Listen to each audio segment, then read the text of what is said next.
Bonjour et bienvenue sur la chaîne Formateur 2.0, la chaîne qui vous aide à devenir un formateur plus efficace et aussi plus à l'aise.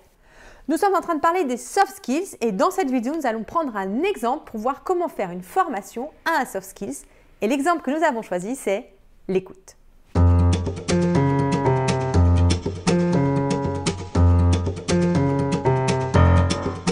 Donc voilà, votre commanditaire vous a demandé de faire une formation sur savoir écouter. La première chose dont il faut se rendre compte, c'est toujours pareil avec les soft skills, c'est que derrière un vocabulaire très général, savoir écouter, se cache en fait une myriade de compétences différentes suivant le contexte. En effet, savoir écouter un enfant, c'est pas la même chose que savoir écouter un collègue, savoir écouter un cadre ou savoir écouter un patient si on est un médecin, etc. Donc dans cette vidéo, quand je viendrai faire des formateurs, on va imaginer qu'on fait une formation pour des formateurs avec pour thème comment écouter ses apprenants. Mais même ça reste large. Vous voyez, savoir écouter ses apprenants, ça peut être les écouter en formation quand ils donnent leurs idées ou en entretien. Donc là, on va vraiment encore plus contextualiser pour pouvoir être plus efficace et donc dire la formation qu'on va présenter, c'est savoir écouter un de ses apprenants. Donc vous êtes en entretien 1-1 avec votre apprenant, votre stagiaire, quel que soit son âge. On va plutôt être en formation continue qu'en formation initiale. Si vous formez des jeunes, c'est encore autre chose. Là, on est en formation continue sur des adultes. Comment les écouter? Alors là, on se rappelle, il faut aller voir cette vidéo si vous ne vous en rappelez pas, qu'il y a deux façons de former, c'est-à-dire apprentissage implicite et apprentissage explicite.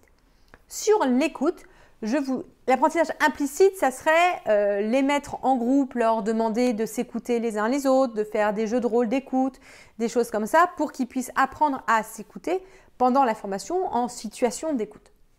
Pour moi ici, cette démarche n'est pas appropriée. Pourquoi? Parce qu'en fait, les gens qui viennent en formation pour se former à l'écoute ont déjà vécu ces situations en entreprise ou dans leur vie quotidienne. Ils ont déjà essayé d'écouter essayé d'apprendre de façon implicite. Et s'ils sont là, en formation, c'est qu'ils voient bien, ou quelqu'un a vu pour eux, que ça ne fonctionnait pas. Donc l'apprentissage implicite ne fonctionne pas pour eux. Donc ça ne sert à rien de continuer à faire en formation ce qui ne fonctionne pas dans le contexte professionnel.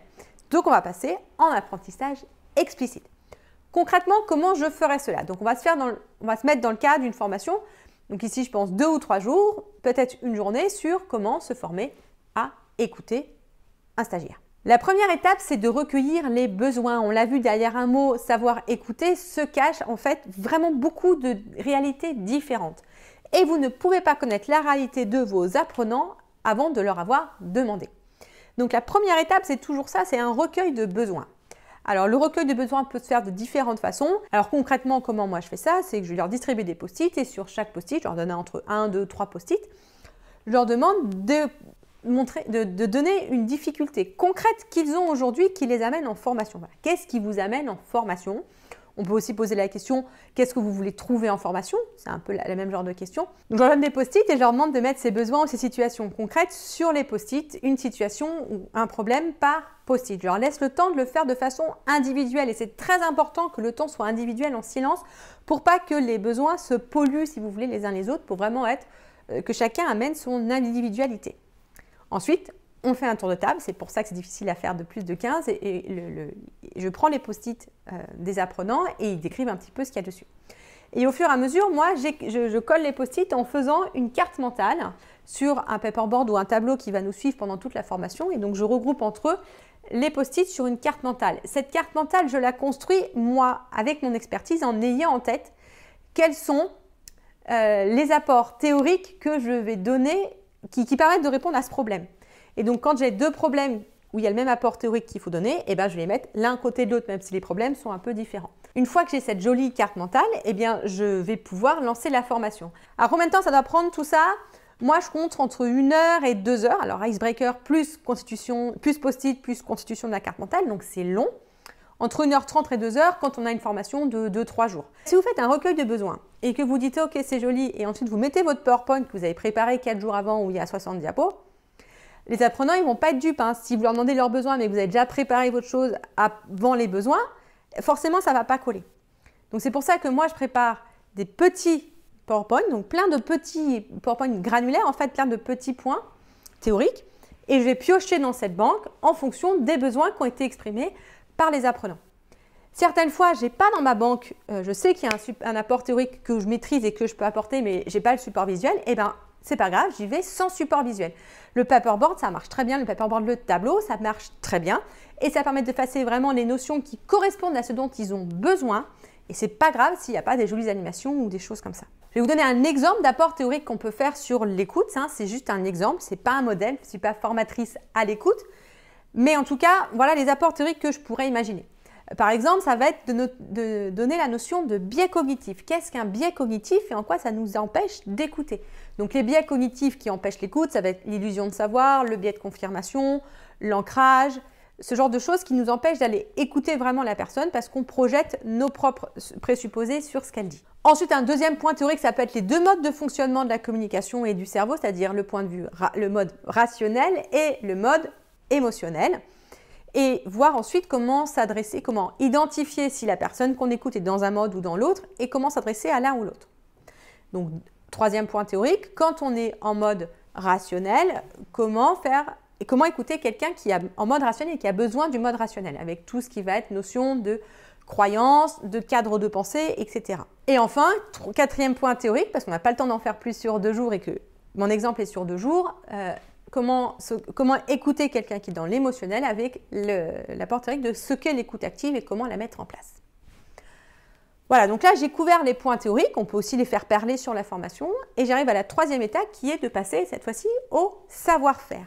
Comment mettre en action ces savoirs que l'on a vus à l'instant. Donc pour travailler les savoir-faire, moi j'aime bien travailler sur des banques de situations, comme vous pouvez le voir dans cette vidéo où je vous explique comment faire ça. Donc concrètement, un exemple, donc ici le savoir-faire à mettre en action, ça va être l'écoute active. Donc comment faire travailler nos apprenants sur une banque de situations d'écoute active.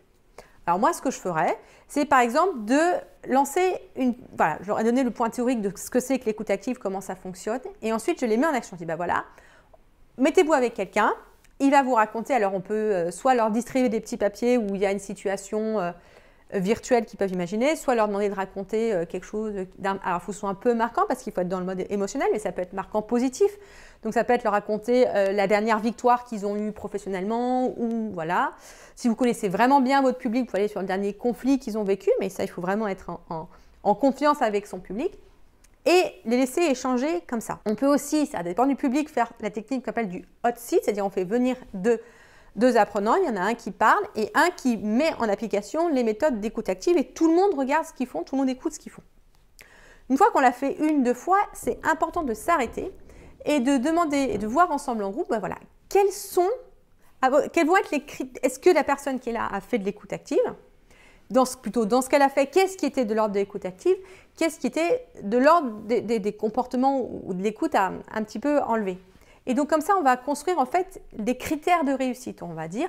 Pour être en écoute active, il faut reformuler sur le mode des émotions, il faut poser des questions pour essayer de mieux comprendre, il faut ne pas porter de jugement, etc. Et on va faire, mais ça je ne peux pas vous le faire parce qu'il va falloir le faire avec votre public d'apprenants. Et on va écrire ensemble tous ces critères de réussite. Une fois qu'on a les critères de réussite, il faut continuer à s'entraîner. Et à chaque fois qu'on s'entraîne, il y a quelqu'un, donc ça peut être une qui écoute, une qui parle et une troisième qui écoute ce qui se passe pour voir si tous les critères de réussite sont bien mis en action. Et ainsi, comme ça, elle va pouvoir donner un feedback sur ce qui s'est passé et pouvoir aider la personne qui est en train d'apprendre à progresser. La troisième étape, ça va être ici, par exemple, de travailler sur les croyances limitantes. Et là, ce n'est pas un savoir-faire, les croyances limitantes, c'est quelque chose qui est plus complexe parce que ça introduit notamment un changement de posture. Il faut que la personne qui écoute change de paradigme. En fait, ce n'est pas juste quelque chose qu'elle doit développer, elle doit changer d'un état 1 à un état 2. Il y a un changement de cadre, il y a un changement de paradigme. Ce changement de posture, il est difficile à mettre en place. Il n'est pas faisable sur une formation de 2 à 3 jours. Il faut du temps, il faut de l'accompagnement. Donc ici, comme on est sur une formation de 2 à 3 jours, on ne va pas pouvoir faire du changement de posture. Est-ce que ça veut dire qu'on ne peut pas former aux croyances limitantes, etc. Si, on va pouvoir. Il va falloir faire autre chose. Et donc, ce qu'on peut faire, par exemple, c'est ce qu'on appelle l'étayage. On va pouvoir fournir à la personne quelque chose qui va l'aider à travailler les croyances, à identifier les croyances limitantes, etc., sans faire ce changement de posture qu'elle fera peut-être plus tard toute seule. Alors ici, l'étayage, ça va être quoi? Puisqu'on est dans de l'écoute et donc dans l'entretien, ça va être de fournir à la personne une trame d'entretien à suivre, en tout cas pour donner des pistes. Voilà, s'il y a quelqu'un qui vient avec ce problème, voilà comment tu vas pouvoir mener l'entretien de façon à mettre en place de l'écoute. Donc voilà, donc vous voyez, nos 2 jours de formation sont bien remplis. Moi, ce que je rajouterais encore pour faire une formation encore plus efficace et encore plus dense, c'est de rajouter un petit peu comme on l'a fait sur écoute active, mais à la fin, une évaluation qui, bien sûr, est formative si le commanditaire ne le demande pas. Voilà, mais pourquoi l'évaluation? Certaines fois, on le voit comme étant de façon scolaire et du coup, ça peut être mal vécu, mais il faut vraiment le présenter comme quelque chose qui permet d'avancer. L'évaluation, ça permet déjà de nous-mêmes porter un regard réflexif sur ce qu'on fait et aussi donc de progresser et aussi d'avoir le regard d'autres personnes sur ce qu'on fait. Donc vraiment évaluer, ça permet d'apprendre mieux et donc de former mieux. Alors comment est-ce qu'on évalue les soft skills? Ça c'est une grande question et je vous propose d'en parler dans la prochaine vidéo. Si vous avez aimé cette vidéo et que vous voulez en savoir plus, je vous offre en description la trousse à outils du formateur 2.0. N'hésitez pas non plus à vous abonner puisqu'une nouvelle vidéo sort toutes les semaines. Vous pouvez aussi liker ou partager si vous voulez me soutenir. Une dernière chose, je réponds à tous les commentaires, alors n'hésitez pas à me poser des questions.